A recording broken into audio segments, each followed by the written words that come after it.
লক্ষিন্দাকে মেরেছিল লোহার বাসের ঘরে, 6 পুত্র কামড়েছিল কালির সাগরে, সব সাগরে আজ হলো এটা। এটা কাল লাগি নাকি? হ্যাঁ, এটাই কাল লাগিনি ভাই। এই যে আমি মাথাটা দেখাই, মাথায় একটা আরবি অক্ষর আছে, মাথা না দেখালে আপনারা বিশ্বাস করবেন না। আল্লাহ লিখে আছে না ভাই? আছে, আছে না নাই?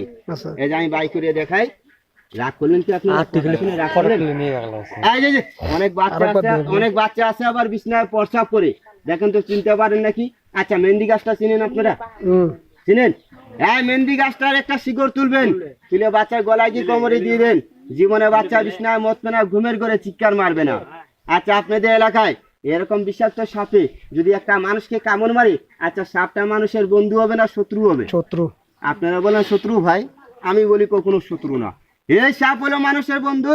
এই সাপের চেয়ে বড় শত্রু আছে এলাকার ভিতরে, খেয়াল করে দেখবেন, 2 পেয়ে জানোয়ার। চিনতে পারছেন? সাপের চেয়ে বড় শত্রু ওই দাদা কয় মানুষ। হ্যাঁ, কোন মানুষ? হয়তো শুনতে খারাপ, বুঝতে দেখেন মাথায় অনেক উপকারে আসবে। সাপের চেয়ে বড় শত্রু